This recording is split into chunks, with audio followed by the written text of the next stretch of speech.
Hey book besties, welcome back to my channel. I mentioned in my first video that I prefer to do weekly reading wrap-ups so I can give a little bit more in-depth thoughts on what I'm reading because I have a terrible memory, and if I wait till the end of the month I will forget. So we're going to talk about everything I've read from the beginning of February, so the 1st to today, the 9th, and then also a little birthday book haul. It was my birthday on the 7th. So the first thing I read and finished up on the 1st was Dream Girl Drama, which is the third book in this series by Tessa Bailey. First was Fangirl Down. Loved this. I was shocked that I cared about a golf player at all, a golfer. And then The All Pair Affair, which is hockey, as you can. And so Dream Girl Drama is also hockey. And it is Tessa Bailey's pushing the limit on step-sibling romance. I put that in quotes because at no point are they actually step-siblings, so you know. But I love Tessa for her spice and the way that she creates characters that I think are just really fun. Like, it's a balance of something like romantic, but also funny, but also tackles like serious things. I didn't love it as much as I loved these two, and I think that's because the writing style and like time frame was a little different. It kind of does a backtrack into before some of the events in this book, and then it does like so many months later, this many months later, which I don't like because I like to see every moment of everything. Hopefully my microphone is working. My bestie got that for my birthday. Then I read Mistress of Lies by K.M. Enright. This is my special edition from Illumicrate.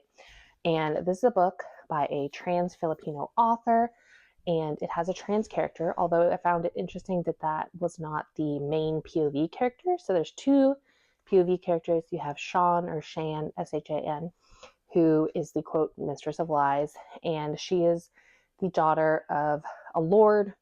She kills him on like page 1 because she has plans on how to like get herself up in society. And the other POV character is Samuel, who ends up being the kind of long lost heir to the current king, even though the current king is like super old. They are blood workers, which is like vampire but not, like kind of magic. And then the trans character Isaac is kind of they're like in a love triangle, and he is like the king's right hand man. And Sean and him were friends like way back in school, and I felt like I was promised a little bit more throupling, a little bit more polyamorous throupling here, which there wasn't, but I do think there's potential for more.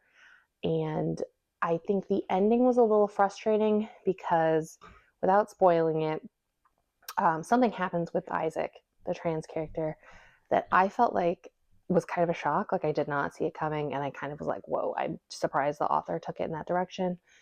I also thought it was a standalone, and I realized at the end that it is not. There's going to be another book. So I'm excited to keep reading. I think I gave this 4 stars. It was not like amazing end of the world for me.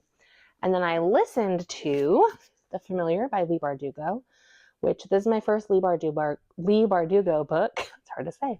I have not read Six of Crows and her other stuff, but I was interested in this because it happens in the Golden Age in Spain, which is when like the Inquisition was happening. And it is about a woman of Jewish descent who is hiding both that ancestry and also like magic powers that she has. Her name is Lucia. She is working as like a scullery maid, and then her like lady of her house finds out that she has these powers, and they kind of take advantage of that. It's very interesting in terms of like historical context, but I did have a hard time, and I think this was amplified by the audiobook, keeping track of like all of the names of people and places. There was a lot going on. There's quite a few POV like moments where it was kind of hard to keep track. So I think I would give it like 3 stars, but it is something that I want to revisit in the future because I'm a big nerd for Spanish history. I was a Spanish teacher for 5 years, so like I care. And then the last thing that I read was an advanced copy of this book, The Rake by Kass, OShire, and I had so much fun. Okay, 5 stars. This is an orc shifter romance with a selkie. If you don't know what a selkie is, they're like a human who has like a seal skin and they can turn into a seal, but like they have to have the pelt. And then he's an orca shifter, but I learned that he comes from a group where like they don't have to be an orca. So like everyone in his family like picks a different animal. They just have the ability to shift. And he's apparently really good at this because he can also shift into like an elf to go undercover or all these other things. So he has some pretty good skills in shifting. It is so fun. She originally gets captured by the elves, are like the bad guys. She gets captured and she escapes, but her brother is also captured. And so this is a revenge story / rescue mission, and they get accidentally mated. And so they are together, working together, discovering some things about each other.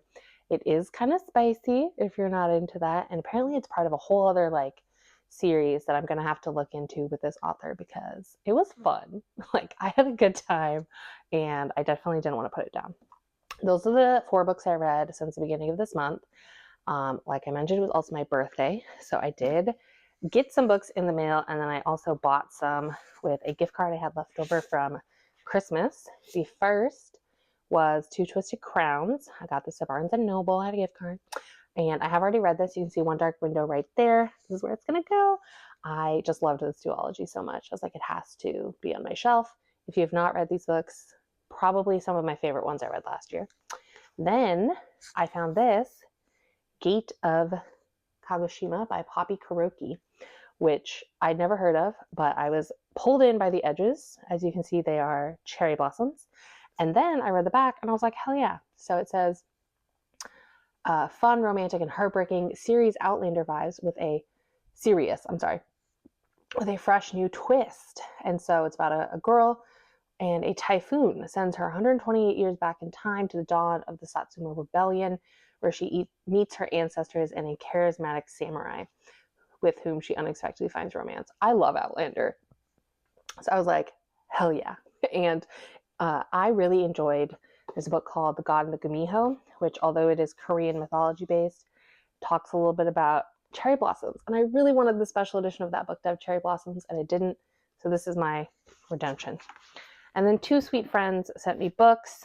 They sent me Neon Gods, which I have already read. I've read every book that's out by Katie Robert, basically. And I'm just looking to complete my collection of paperbacks. And then another friend sent me a Phantasma, which I've heard is like Phantom the Opera meets Caraval meets adult spice. So I'm excited for both of those. And then the final thing that I got, I went to the aquarium for my birthday, and they had a sticker book that I was like, I need this so I can make backgrounds for my Kindle. So let me show you. A lot of them are like animal themed. I have a favorite page,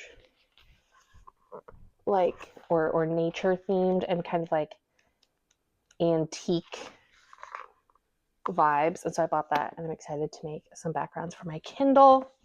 That's everything I read. That's everything I got. Last thing is, I had asked on my Instagram and TikTok if I should read The Partner Plot first or Love Requires Chocolate for both like a Black History Month, vampire, Valentine's Day vibe, because they're romance books written by Black authors. And the Partner Plot one, everybody says it's like great for this time of year.